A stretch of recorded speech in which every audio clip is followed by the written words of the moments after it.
حدیث نمبر 64 عن ابی ہریرہ رضی اللہ عنہ ان رسول اللہ صلی اللہ علیہ وآلہ وسلم قال آیت المنافق ثلاث اذا حدث كذب واذا وعد اخلف واذا اؤتمن خان متفق علیہ وزاد مسلم وان صام وصلى وزعم انه مسلم۔ حضرت ابو ہریرہ رضی اللہ تعالیٰ عنہ روایت فرماتے ہیں کہ رسول اللہ صلی اللہ علیہ وآلہ وسلم نے ارشاد فرمایا منافق کی 3 نشانیاں ہوتی ہیں، یعنی یہ 3 نشانیاں کسی میں اگر آ جائے تو سمجھ لے وہ اپنے آپ کو کہ وہ منافق ہے۔ جیسا ہم نشانیاں بتاتے فوراً دوسروں کے اندر جھانکنا شروع کر دیتے، نہیں یہ نشانیاں خود کے اندر جھانکنے کی ضرورت ہے۔ منافق کے 3 نشانیاں فرماتے ہیں اذا حدث کذب، منافق جب بولتا ہے تو جھوٹ ضرور بولتا ہے، جھوٹ بول دیتا ہے، جب بات کرتا ہے تو جھوٹ بولتا ہے، وَإِذَا وَعَدَ أَخْلَفَ، جب وہ وعدہ کرتا ہے تو وعدہ خلافی کر دیتا ہے، وعدے کا پابند نہیں رہتا، کمٹمنٹ اپنا پورا نہیں کرتا، وَإِذَا اؤْتُمِنَ خَانَ، جب اس کے پاس کوئی امانت رکھی جاتی ہے تو پھر وہ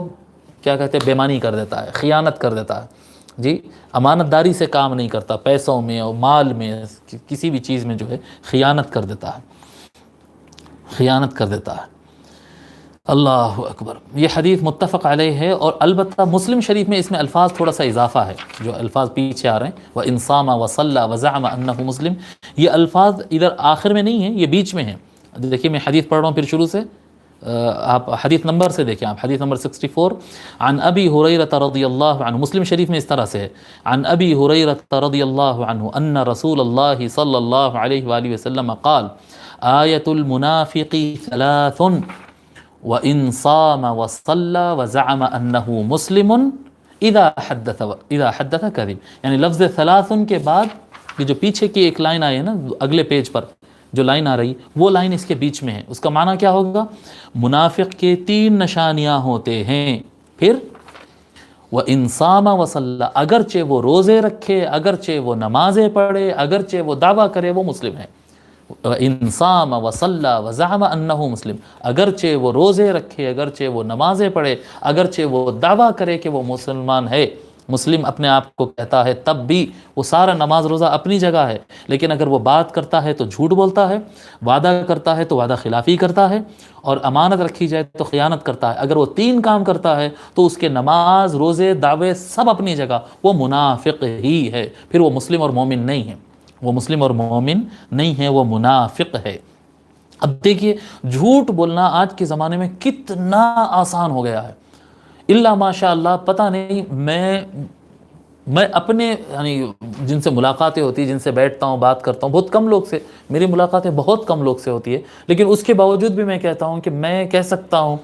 مور دین 75% لوگ بہت آسانی سے جھوٹ بولتے ہیں میرے آبزرویشن میں، جبکہ میں پبلک میں بہت کم رہتا ہوں، مجھ سے ملاقات بس علم کے ضمن میں اور ایسی کوئی میٹنگ میں تو ہوتی ہے، میں زیادہ بازار مارکیٹ وغیرہ میں نہیں رہتا ہوں۔ کتنا آسان ہے لوگ کے پاس جھوٹ بول دینا، اور پھر اپنے آپ کو مسلمان سمجھتے ہیں، مومن سمجھتے، جمعے پڑھتے ہیں، نمازیں پڑھتے ہیں، اور مسواک کرتے اور سرما لگاتے، داڑھی رکھتے، اور یہ تصور کرتے کہ ہم تو مسلمان ہو گئے، جی ہم تو مومن ہو گئے، ہم حج کر کے آ گئے، الحمدللہ بہت اچھا ہو گیا۔ بابا جھوٹ اگر نہیں چھوڑا تو پھر حج کا کیا کرے گا؟ اگر جھوٹ بولنا نہیں چھوڑا، کیا وعدہ خلافیاں اگر ترک نہیں کیا،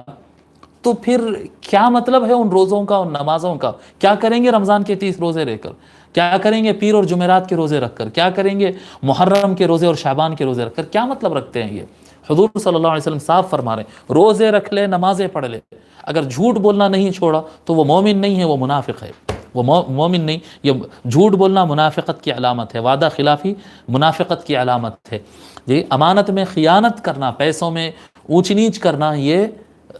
کیا کہتے ہیں منافقت کی علامت ہے۔